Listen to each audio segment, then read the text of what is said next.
Hello, hello, hello. Hello, ladies. Hello. Happy New Year. Happy Happy New New Year. Year. Oh We're my, already mid-January. Can you believe it? no, I can't. It's a busy year already. But welcome to Leading Through Stories. This is season 2. Back with me today is Helen Rose, who's passionate about grief, Mary Michaelithis, who's an educational leader, and of course me, Christy Wolf. I believe there is power in stories. For those of you that are joining us for the first time, if you scroll down and take a look at the show notes below, that's where the information is about what Leading Through Stories is, who we are, and why we chose to do this. Our last episode in December was with Helen, who was sharing her work on grief. And that episode and all of our past episodes are available both on YouTube, and this season they're also available as podcasts. All of that information can be found through the show notes, probably after this session, and also on our Instagram through the Linktree bio. I am going to pull in our guest today. And you want me to start? So our guest today is Fiona Groves. Originally from Australia, Fiona has lived in the Bow Valley for over 16 years and is a fitness trainer, a yoga teacher, an eating psychology coach, and a body image coach. Fiona's biggest passion is heal their relationship with food and body, having struggled with this herself for decades. When she isn't coaching, you'll find her hiking in the summer, skiing in the winter, or in the gym herself, training for a bodybuilding or CrossFit competition. Fiona, welcome. Thank you so much for joining us today. We're so excited to have you here. And if anybody listening is like, I missed a part of that because Helen's video is having a little bit of trouble, Helen, just to give you a heads up, that information will be in our bio at the end of the show as well. So all of that will be included. So Fiona, so exciting to have you. Today we're going to be talking on the topic of bodies. And I know we all have experience on that topic. This is an ongoing conversation with so many emotions attached to this thing called our bodies. From experience, Fiona will be addressing body image, from our ever-changing bodies to the impact that media and our own beliefs that we have, and how we see ourselves. She talks about progress, not perfection. Fiona, thank you for joining us today. Looking forward to your chat with us. We promise we'll let Fiona talk at some point. So Fiona, we believe everyone's a leader from where they stand and that they all have a story to tell. To start with, can you tell us a little bit about how you got started working in the health and wellness industry? Yeah, so first of all, I'm like super excited to be here. It's an honor. I mean, I grew up like doing track and field and playing touch football. Well, in Canada, it's touch rugby, but it wasn't until I was in my, like, I would say early 20s that I kind of started going to the gym. And then in my 30s that I got kind of serious about it. I was looking to change careers, and I was just working out with some friends at a gym in Banff. And then a couple of them were like, wow, you're really good at this. Like, you should share your passion with others.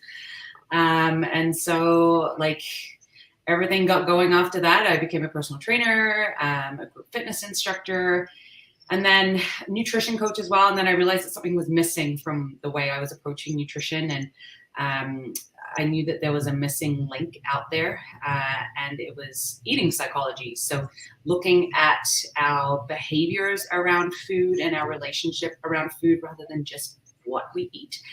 So yeah, like health and fitness has always been a part of my life.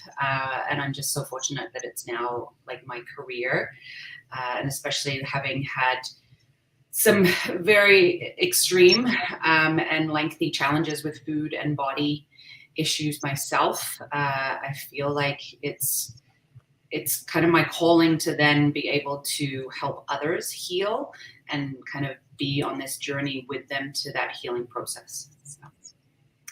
Nice. I think that was a really good way of summarizing everything you do, which is a lot. So We'll mention it later, but definitely go check out Fiona's Instagram. It's Coach Fiona Groves. And there's lots of that story actually put throughout the posts. You do a really great job of sharing the story, not just a message, but the story behind it as well. So thank you. On that point, I did want to bring up one of my favorite one of your posts is your perimenopause diary posts. Can you just explain that a little bit? Yeah, and I'm actually, I need to do another one soon. So I think for me, like, so I'm 40, I'll be 44 this year. And I've been in perimenopause probably since I was 37, 38.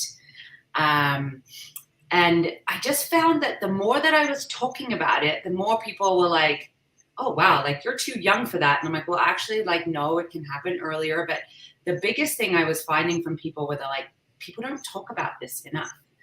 And so when I started sharing, everyone's like, oh my gosh, I feel that too, or I get that too. Or so just kind of like letting people know that they're not alone in that transition journey, because it's just part of the journey. And just openly talking about the changes that our bodies go through, because people think that they're alone. And so I just want to be super relatable and honest about my experiences with it. Yeah, there's definitely lots more to write about there as well. Well, honestly, Fiona, I can't wait until you're menopausal, because then Mary and I can relate. You know, it's like, is that TMI? But I wish we'd had a Fiona Groves during when I was going through perimenopause, because you really don't understand it if you don't talk about it, and you think you're going crazy, and really it is exactly part of the journey. And once you get onto the other side of it, oh, I will just say it's heaven. So you'll be writing about that in 10 or 15 years. So we'll all be around for you then too, hon. I think the other thing with that too is that, like, people don't realize that, like, that there's so many other symptoms than what we often think there is. It's just like people are just like, oh, it's just hot flashes. I'm like, oh, there's so many other things involved. So yeah, just being like open and transparent, and just hoping that I can let other people know that they're not alone in that change. Yeah, and it kind of leads into the next part that we're going to talk about. And prior to the show, we had asked our community to think about this question: how does the media influence your perception of yourself?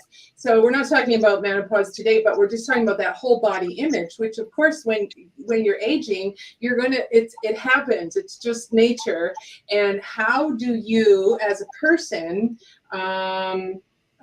keep that perspective of yourself, that you're still beautiful, that you're still, sexy, that you matter, that you can still do all the sports and all of that. So wanted you to everyone to speak about, or have you speak to that. How does the media influence your perception of yourself? Because you're very good at telling people, you're very normal. You're not this, I'm a bodybuilder, blah, blah. You know what I mean? Like, you're very, very honest and down to earth about what you do. I'll just shut up so you can talk.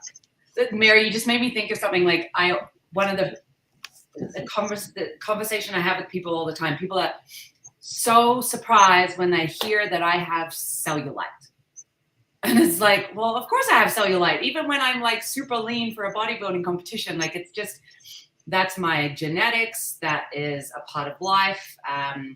Gosh, I've forgotten the numbers now, but it's like 96% or something of women have cellulite, for example. So, but with the media as it is today, we're up against so many images and messages that are either false or fake, and I'm kind of putting them separate there. I just did a post recently, actually, just like with the edits that are out there are scary. Like, you can take an image and make that person look completely different, yet this is what we're comparing ourselves to. And I mean, to be honest, nothing has changed. Today it's Instagram and like Facebook and TikTok. When I was a teenager and my food and body challenges started, it was the 16-year-old cover girls on your girls magazine that had been like, I think we called it airbrushed at the time, but they'd been airbrushed so much that, like, I, as a like vulnerable like 13, 14-year-old, thought that the tops of your thighs should be this far apart. So we had magazines, there's still magazines now, but it's the same thing that's happening in like social media, and these things are so much more accessible. But yeah, like, I mean, we base our beliefs on how our bodies should look like based on these images that we see. And we get to the point where we don't even know what has and hasn't been edited anymore. So then we don't know what's real and what's not, but yet we're comparing ourselves to these photos. And then we get super discouraged because it doesn't matter what we try, we can't potentially look like that because that person it's photoshopped beyond recognition. And then even just like social, like the media is just the highlight reel as well, right? So it's like you don't see what these people are doing behind the scenes. And I mean, to get one really good posed shot, there's so many that are not posed, and it's like they might be like your tummy hanging over the top of your shorts, and then the picture that's published is like the perfectly posed one where it's like you've got the right angle and the face is a smile, not like all these in-between shots. So we just kind of lose perspective as to kind of what is real, what isn't. And we just constantly compare ourselves to what we're seeing. I'm going to jump in there because a lot of the stuff that you've done with images has been with Alexis McEwen, who we had on as a guest earlier this year. And we talked about your images specifically because she is, although she does do some touch-ups to photos when she's doing portraits, that's way beyond her comfort level. And I know that was a conversation that we had with her. And then thinking about what you said, when I've done my photo shoot with her, it was also like, my favorite one is that one she got me to do with the blazer and the bra. And you're right. Like every one, there was probably 15 pictures and you could see like a roll here or a roll there. And then it was just like, happened to be the way my hands were positioned that it was like, yes, that's the one. I want that one right there. Alexis has also chimed in. So I'm going to pull her comment in. Just assume everything has been edited, at least in the formal sense, like chosen out of loads that get tossed, retouched, or photoshopped, unless it says explicitly that it hasn't. Oh, that's a Alexis video. My photography as a documentary or a storytelling photographer, I barely touch things up, but I think it's also because I'm a bit lazy about those things. And I mean, there's a big difference too between like, say, touch-ups and like your edits and you completely changing the images. And I mean, Alexis is so amazing to work with. And I remember when I specifically asked her to edit some photos and we actually did like a video that I can share. So Alexis put them side by side. And I mean, I remember the first time that it was a photo of me from the back, and even myself, who has worked for a long time now on healing my own relationship with food and body, when I saw that image, it almost made me like, oh my gosh, like almost doubt the way that I look naturally. But it's like, that isn't what Alexis would normally do. So it's like, I was specifically saying like, this is just for a specific purpose. And we share like that passion for body image. So yeah, it's pretty scary what is out there right now. And I mean, for me, I worry about the teenagers because that's when my challenges happened. And it's like, I just want to get a message out there I don't want people to then suffer into their 20s and their 30s like I did. It's like, we need to get this message out there so that women and men and all genders are embracing their bodies just the way they are through all stages of their lives, because we're constantly changing, we're constantly evolving. And yeah. Well, and it's beyond even, sorry to interrupt you, sorry. It's even beyond the pictures, as you say, and it's an everyday thing about, I'm not a person that goes outside with makeup on. I have friends that won't go to the garbage without putting lipstick on.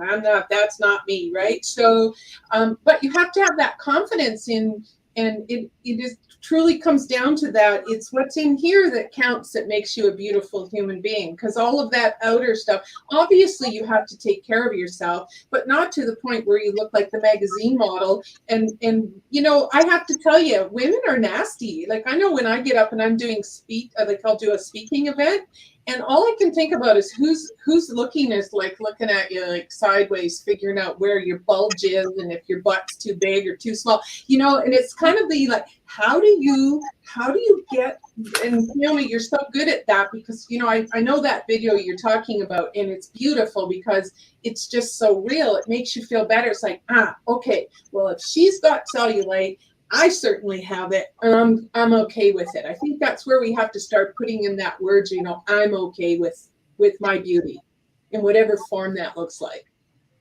Helen, you made me laugh because getting ready for this, I was like, oh, I wonder if I should probably put some makeup on. And then I'm like, whatever. I'm like, I don't wear makeup ever, like unless I'm doing a photo shoot or a bodybuilding competition. So I'm like, you know what? This is me. This is how I come. It's not going on. Yeah, and that's great. That's a good way to be, right? For sure. Yeah. Fiona, interesting, this conversation, and not that we need to kind of flog it anymore, but I'd love your perspective. My role has been an educator for a number of years and worked with a number of junior high girls, that influential grade 8. I mean, I have my own girls as well. But we know that, and some of the research really talks about why it's mostly girls who suffer extensively, whether it be depression, suicide, anxiety, when those filters that they use distort their bodies so extensively that there's this self-doubt and lack of respect for who they are. And we've seen some real challenges with some of the girls that we've worked with. Thoughts around that? I know you have some experiences in this work. Yeah, and I mean, I think what it creates too is a lot of body dysmorphia. And I mean, I get it all the time where like people will, like they'll come up to me and they'll comment on the way that I look. And they're like, oh, I just want to be, say, lean like you. And I look at this person and they are substantially leaner than me. But they have kind of like, we're starting to kind of lose sight of like actually what our bodies do look like. And then we start to fall into body dysmorphia because we start to see something different in the mirror than what is actually there. And it's fueled by what we're seeing and then what we believe that our bodies should look like. And then we believe that we don't look the way that we're supposed to look. And so then we kind of lose concept as to like how other people look in relation to ourselves.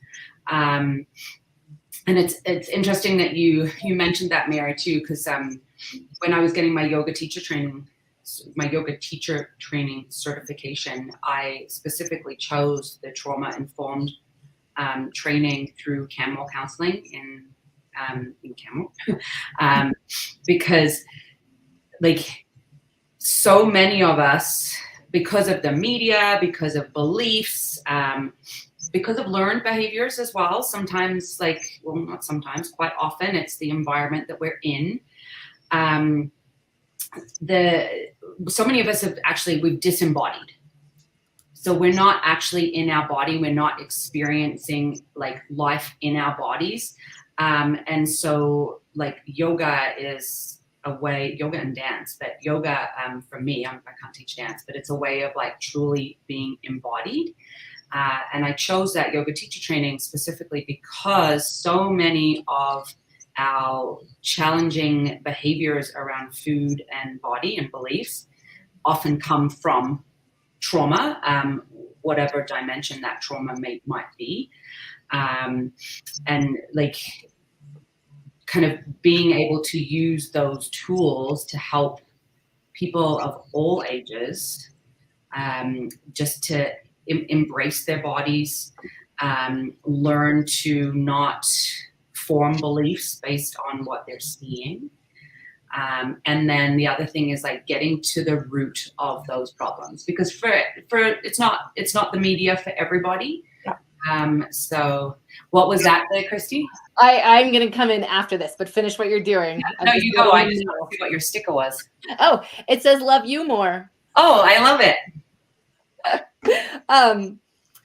Just on this whole topic of that idea of working with kids, I have 2 boys who are quite young right now, but like I can already see it in them, the way they also look at their bodies. And I know the issues tend to be more focused around girls, but I think the way we teach kids about everybody's bodies is a part of it as well.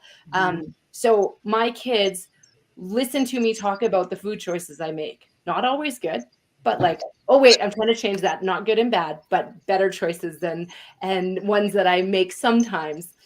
And like having them see me work out and talk about how I get outside or do things for my mental health, so that like overall the way you think about presenting that body image to kids and to adults, quite honestly, because there's a number of people that I think of who are adults that I'm hoping to model some things for them sometimes too. But also coming back to what you were saying about just the environment you're in, and the way I find, and still to this day, that women will focus on something about the way you look first. Like no matter what else is going on, they will talk about, oh, it looks like you've lost some weight, or they'll, if depending on the relationship, they might tell you how much you've put on, or like something about the way you're looking before talking about anything else. And I don't know. Do you see that in the fitness industry? Are you seeing that like in different age groups? I don't know. I don't know if there was a question in there. It was more just like me needing to say that. Oh, Helen wants to jump in. These are you know what? I was just to kind of follow on what you were saying, Christy. Fiona, when you're talking about the relationship with food, I think that's important to speak to that, because that applies to every human being, is their relationship with food. Can you talk a bit more about that? And I bet you that's going to kind of filter in what Christy was just saying. Yeah, and then like it's interesting, Christy, what you said there too, because I find, and I mean, again, like more specifically speaking of women, just because that is more where my expertise is, are very, very quick to comment on someone losing weight. And I get it all the time with my bodybuilding competitions, but then no one comes up to me afterwards and goes like, wow, you gained 15 pounds. Like no one is coming up. Like when you lost weight, they're like, oh, wow, you've lost so much weight. And our words, we have to be careful about our words, because whereas I was losing weight for a bodybuilding competition, but we don't know someone's story. Yeah. We don't know if they have lost weight by choice, or most possibly not by choice. Could be from illness, could be from stress. Yeah. It could be from an eating disorder.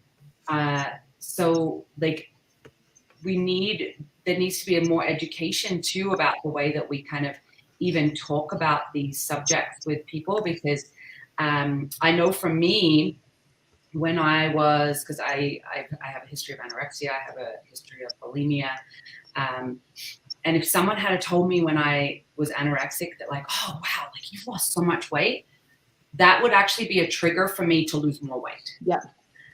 Because I'm like, ooh, people are noticing, like, oh great, like let's make this more, right? So yeah, we've got to be careful around like, but we don't think about when we say those things. I'll go into the eating, but I saw Mary had a little. No, I'll let you finish, and then I have something to ask. You keep going. Well, and then like with regards to our relationship with food, which is probably a whole other podcast episode, the two are often linked. Yeah. So our relationship with food and our relationship with our bodies are often linked. Not always, but it's why, like, I know for me when I'm doing coaching, it's like eating psychology and body image. Someone might come to me just for eating psychology or just for body image, or it's both. Often they'll turn into both, because often our relationship with food can be like subconscious self-sabotage with regards to our beliefs around our body. So like even labeling foods good versus bad, it's because if like we are unhappy with our bodies, we don't want to eat foods that we say are bad. So we label these foods, and then if we eat these foods, then essentially like we feel like we have permission to essentially like punish ourselves for eating those foods, even though no food is morally good or bad, it's just food, right?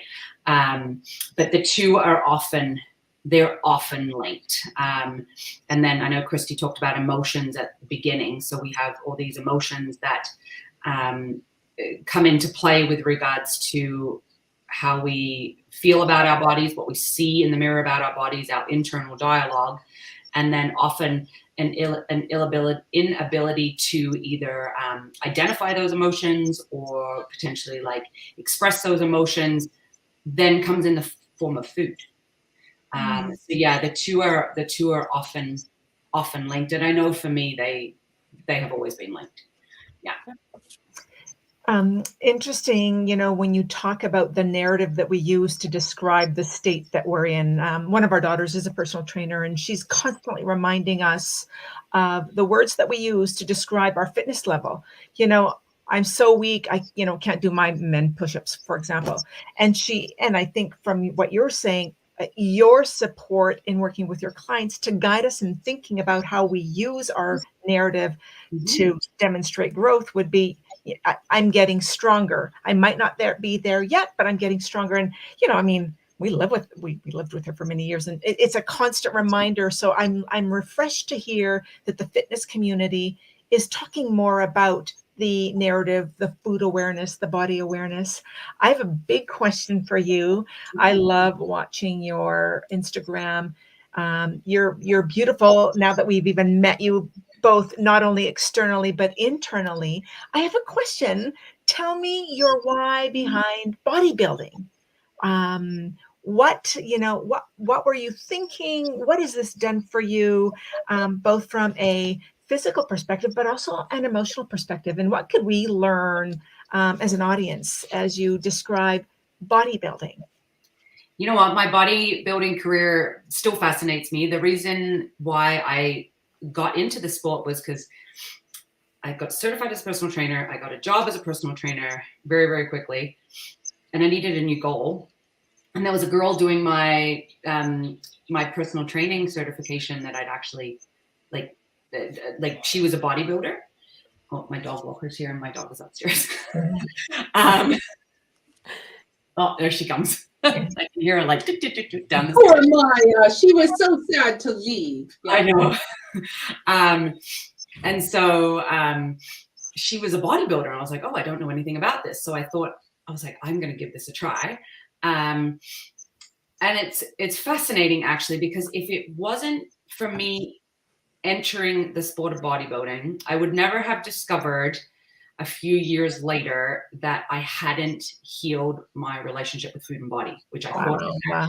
Yeah. Wow. And that kind of like that, I would say end of 2014, I think it was. So I started in 2011 and I was just kind of in denial before then. So yeah, like I could still be now like heading into my mid 40s and not having fully healed. So yeah, it was because things can go not so great afterwards for a lot of athletes, male and female, or genders. And they weren't great for me after many shows. But that forced me to heal. And then I had to make a decision. Do I still compete or not? Because for majority of people, I feel if the show potentially if bodybuilding is not the right fit for them with regards to food and body challenges, if things come up afterwards, for most people, it's probably like, you probably should just walk away from that. But for me, it was the opportunity to then go back into the sport and kind of show people that it is possible to do it and maintain a healthy relationship around food and body. And it's actually something that I'm putting a lot of work into this year with regards to like coaching and things I'm going to be offering this year, is really helping athletes transition into essentially like their non-peak performance bodies. Because it's like, I mean, the perfect example there, like I get down to extremely low body fat and very low weight, and then I happily put that weight back on, but I never used to be okay with that weight gain. So just really hoping that I can inspire others to embrace that change after they do come out of something at a high level of competition. And I mean, like, obviously my expertise here is in bodybuilding, but it crosses over to a lot of sports, like dance, like anything really, to be honest. Yeah. So, but Well, now and just all about. I brought this up because one of your posts, this is Fiona's Instagram. I put it in the comments like that are going right now. But the picture that you were talking about that was airbrushed is this one. And there's a slider way back in your feed showing the differences. And then I know there's a video where it actually goes through all of the changes. But this is the post you're talking about right now where you've started talking about coming off of a show. And that post really caught my attention. So I did want to just show this so that we kind of start telling people a little bit about what Fiona has going on right now and where you can find her. And if they want to see that link to that video is actually in my bio there. Yeah. In the link tree. So this is a good lesson. If you click on the link tree bio, it will bring you here. And this is the Photoshop time lapse, right? Yeah. So right there, it'll show you exactly what that picture looked like to start, and then all the changes that were made to it, which I did watch the other day, and it's really quite interesting. Yeah. Thank you, Alexis, for doing that. Yeah, totally. Since she's listening. So I want to start wrapping us up. I know it's hard. We could do like 5 shows with Fiona. I know. Yeah. But for those of you that are watching the recording, if you're interested in working with Fiona and you're in the Bow Valley, you can find her at CrossFit Canmore, at Elevation Place, and at Wild Heart Canmore. She does online sessions. She does one-on-one eating, psychology, and body image sessions. And I know that, Fiona, you mentioned that you have a number of things rolling out in the next month, right? Mm-hmm. Can you talk a little bit about that? Yeah, and the biggest one I'm rolling out is just launching my new one-on-one coaching packages for eating psychology and body image. So I'm going to be offering like a 4 and a 6 month package for those. This year, I'm also going to be working on releasing some digital courses, which I'm super excited about. Some more to come for that. And then the way my packages work is they follow a discovery session. And then I keep them separate because a discovery session is like I do a complimentary consult for all clients. And then a discovery session is like a 75-minute, like, discovery session, as it says, like, just I'm going to learn about the human that I'm talking to. And then that might be all someone needs. They might just need that one conversation and I can give them the tools that they need. But if they need more, then that leads into my coaching packages. But I keep them separate because sometimes someone just needs like a 75-minute one-on-one session just to kind of go like, okay, so like, there's just these few little challenges that I'm having, and then we can essentially work through them potentially in one session. And then depending on what the challenges are, then there's the option to then do an intensive 4 or 6 months of coaching. So so they're going to be launching next month. So we've given the Instagram. It'll be in our takeaways email. Will you also tell people about the giveaway that we're doing? Yeah, so I would love to give one person a free discovery session. So the value of that is like $129 plus GST. So and then so that's like a 75 minutes. We just chat. It's all virtual. So and then the other thing that I do want to offer is the lucky winner of that, if they do decide that they want to purchase a coaching package. So my comprehensive coaching packages, I'm also offering a $100 discount to that package. So Thank you. yeah. So the way you sign up for that, friends, if you're watching live right now, you can put hashtag progress, not perfection in the comments, and I will write down your name as one of the people in the draw. But otherwise, in our takeaway email, we are going to ask you to follow Coach Fiona Groves on Instagram and reply to the email. The instructions will be in there. So if you haven't signed up for our email yet, do that now. We are going to do the draw next Wednesday. Okay, so you have a little bit of time to get the email. We'll send it out. Progress, not perfection. And then we'll pick one lucky winner to connect with Fiona. Mary, you want to jump in?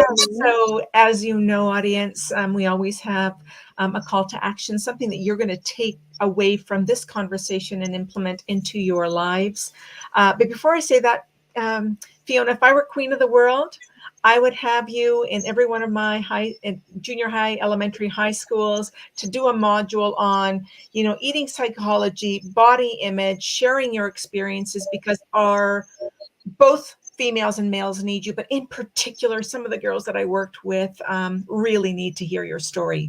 So audience, your takeaway, here's what we want you to do. We want you to reflect on your body image of yourself, and speaking from the lens of body positivity, what are you going to say to you about your body? You don't have to share this with anybody. You don't need to tell anybody. But how are you actually changing your narrative to talk more positively about, whatever God has given us? Beautiful. And even like, how are you saying it to other people too? Like, not just what you're telling yourself, but what are you telling the people around you? I do want to mention that Harrison, my husband, so if he wins, I'm just going to take the package. But Harrison and Alexis have got progress, not perfection, in the comments. So I'll add you both to the giveaway. And then Helen, what are you ending with? Well, I'm a huge fan of Fiona's. We've actually recorded a couple podcasts that I still haven't got out yet.